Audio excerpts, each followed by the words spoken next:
بسم اللہ الرحمن الرحیم۔ قرآن پاک میں اصحاب الرس کے بارے میں 2 مقامات پر گفتگو ہوئی ہے۔ پہلا مقام سورہ قاف اور دوسرا مقام سورہ فرقان ہے۔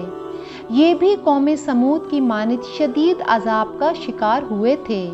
حضرت امام رضا علیہ السلام نے اپنے جد امام علی علیہ السلام سے نقل فرمایا ہے کہ حضرت نوح علیہ السلام کے بیٹے یافس نے طوفان نوح کے بعد ایک چشمے کے کنارے صنوبر کا درخت لگایا۔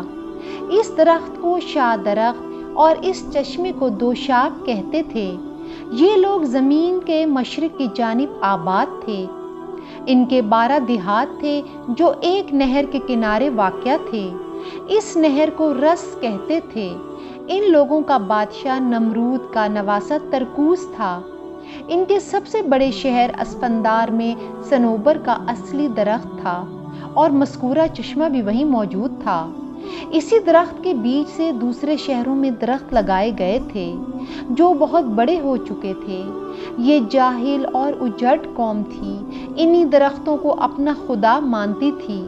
اس چشمے اور نہر کے پانی پینے کو حرام سمجھتی تھی۔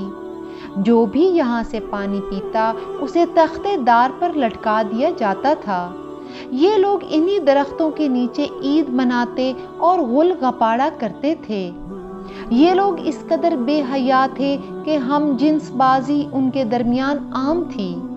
اللہ تعالیٰ نے اس گمراہ قوم کی اصلاح کے لیے ایک پیغمبر کو بھیجا۔ بعض روایات کے مطابق ان کا نام حنظلہ تھا۔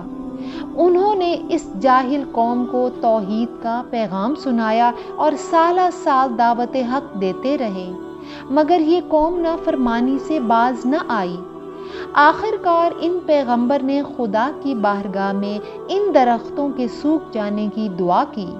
اللہ نے ان کی دعا قبول کی اور تمام درختوں کو خشک کر دیا۔ اگلے دن جب یہ لوگ اپنے گھروں سے نکلے اور اپنے تمام معبود درختوں کو سوکھے ہوئے پایا تو کہنے لگے، یہ سب اس شخص کی وجہ سے ہوا ہے جس نے پیغمبری کا دعویٰ کیا ہے اور یہ سب جادو کر دیا ہے۔ لہٰذا ان لوگوں نے پیغمبر کو قتل کرنے کا منصوبہ بنایا اور ایک بہت بڑا کنواں کھودا جس کا نچلا حصہ بہت تنگ کر دیا اور پیغمبر کو پکڑ کر اس کنویں میں پھینک دیا اور ایک بہت بڑا پتھر رکھ کر اوپر سے بند کر دیا۔ وہ پیغمبر مسلسل اللہ سے مناجات کرتے رہے اور کہا، خدایا تو میری تنگ و تاریک جگہ کو دیکھ رہا ہے، میرے غم و شدت کا مشاہدہ فرما رہا ہے، مجھ پر کرم کر اور میری روح کو قبض کر لے۔ اسی طرح اللہ کے وہ پیغمبر شہادت پر فائز ہوئے۔ پھر اللہ نے ان سرکش لوگوں پر اپنا عذاب کیا۔ جب وہ سب عید کے دن صنوبر کے درختوں کے نزدیک اکٹھے ہوئے اور جشن منانے لگے تو اچانک سرخ آندھی نے انہیں اپنی لپیٹ میں لے لیا۔ وہ سب خوف کے مارے پناہ گاہ ڈھونڈنے لگے۔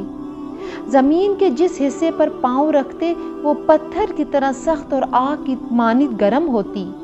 اسی دوران آسمان پر سیاہ گھٹائیں چھا گئیں اور آسمانی بجلی نے آگ برسانا شروع کر دی اور ان کی لاشیں پگھلے ہوئے تانبے کی مانند ہو گئیں، اور اس طرح ان کی عبرتناک ہلاکت واقع ہوئی۔ ویڈیو پسند آنے پر لائک اور شیئر کریں اور نئی ویڈیوز کے لیے چینل کو سبسکرائب کر دیں۔